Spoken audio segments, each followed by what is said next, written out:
Happy New Year.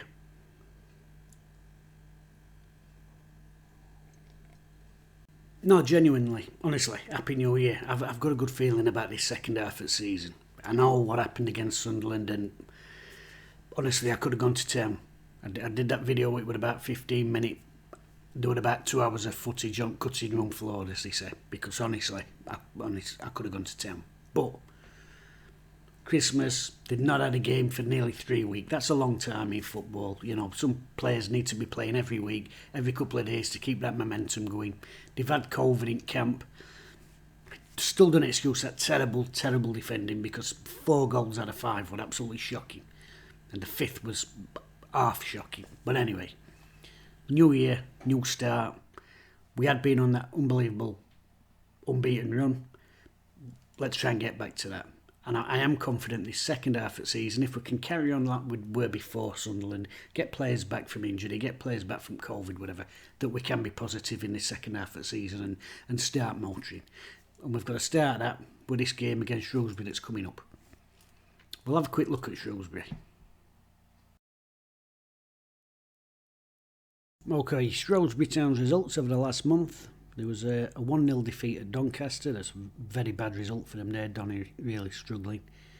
A good 3-1 win against Cheltenham Town, followed up with a super 3-0 away win against Fleetwood. And most recently a 0-0 against Accrington Stanley.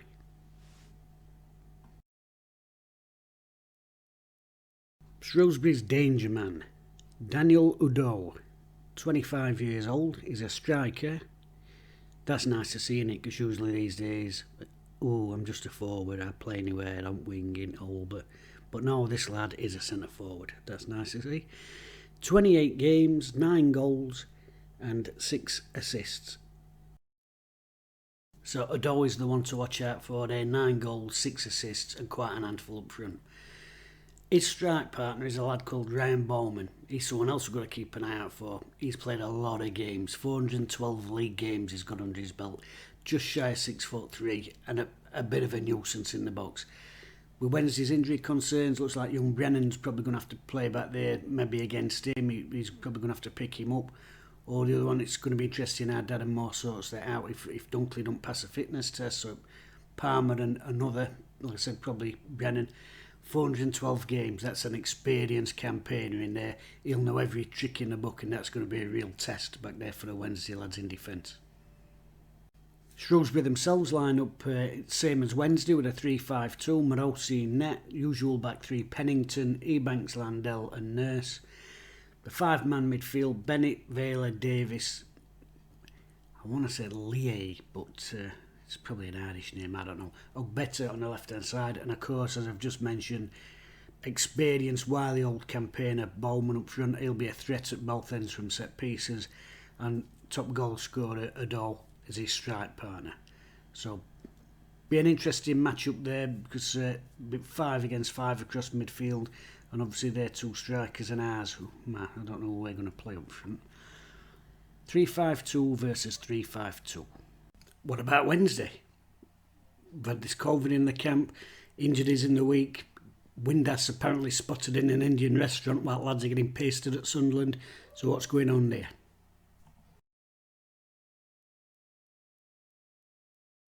Well, Darren Moore says that Windass was out with a small niggling injury and he hopes to have him back for the Shrewsbury game.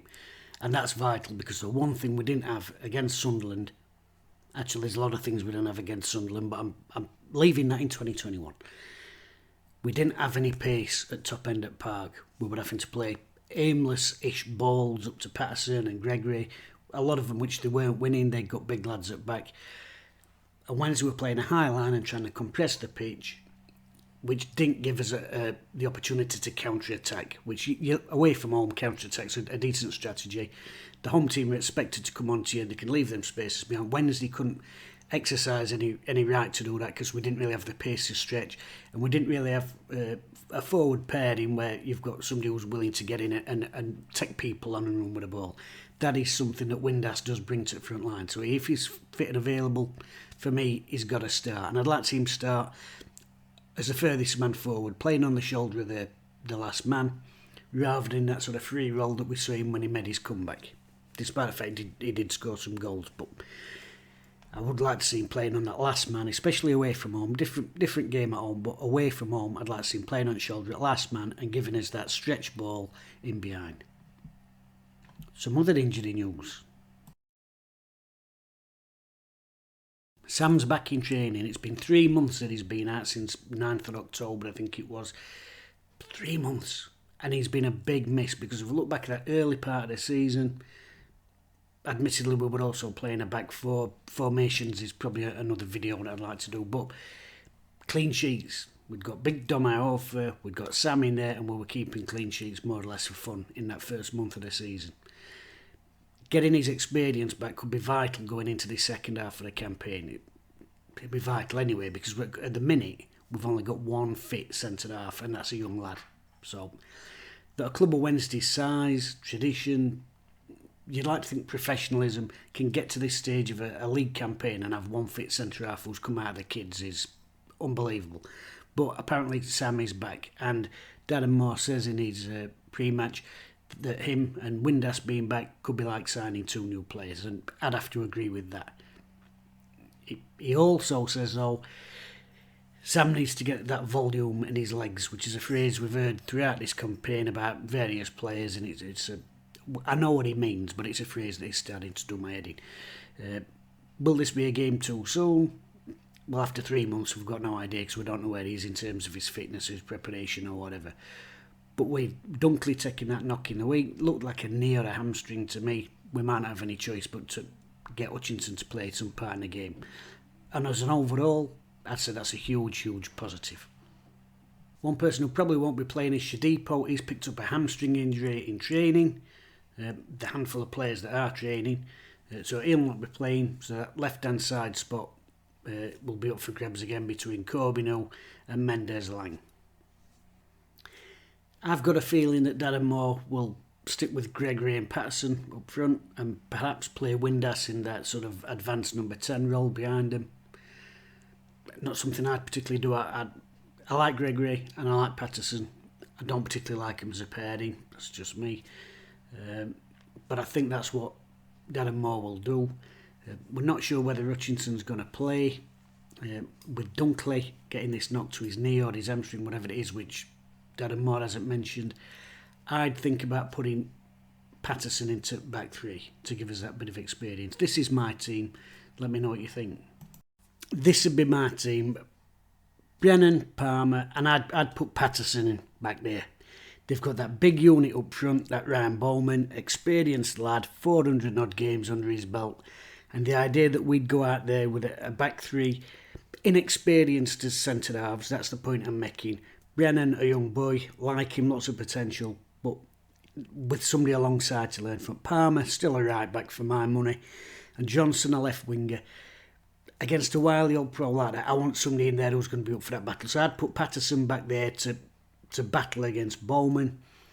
Midfield, I'd bring a Deneran back in to give us that energy alongside Bannon. I'd put Delibashiru in an advanced midfield role, telling him to push on where he can and make them block-busting runs where he can just go through opposition players like skittles and send them flying. And as I said before, I'd play Windass on the last man, using his pace to stretch him behind and get him behind him.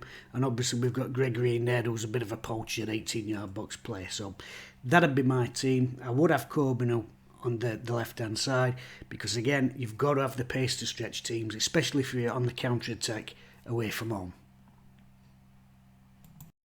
Do I think that's a team we'll see? No, I don't. But that's how I'd do it anyway. That's how I'd go about this game away from home against Shrewsbury Town. Let me know if you would agree or disagree, or what you think Darren Moore's going to do. Like I said, I can see him sticking with Gregory and Patterson, but I'd just like to see a bit more experience there at the back, and someone who's going to physically mix it up. And that addition of pace in the wide areas, and certainly up front, just gives them a different aspect to our play, a different option, because there was a huge problem we had at Sunderland was we didn't have a second step, we didn't have a plan B or whatever. We'd got a way that we'd looked at playing. When it weren't working, we couldn't really mix it. So that's the way I'd go about it. I'm not sure we will. But either way, we should have enough to get a result against these, get off to a positive start in 2022, and get 3 points on the board and try and inch our way back up that table. Let's have a quick look at the table. Win for Rotherham last night's put them back up above Sunderland on 50 points. Wycombe's picked up another win, that takes them up to 45, and it looks like Oxford got a point there, so we really need a win. We're down there in 8th place, we really need a win to keep in touch with them top teams there. Shrewsbury down there in 15th place on 26 points. It's a game we've absolutely got to win if we're to keep in touch. It's a tough one, but this is the sort of game we've got to be going away from home and winning and picking them points up to stay in touch with Pack, because they're all going away from home and nicking points, and we've got to do the same, get our heads back on it. Let me know what you think we're going to do, or what your team would be, and I'll see you after the game for a review. I'd just like to dedicate this video to my mate Ian, and just say I'm thinking about you, mate. Love you.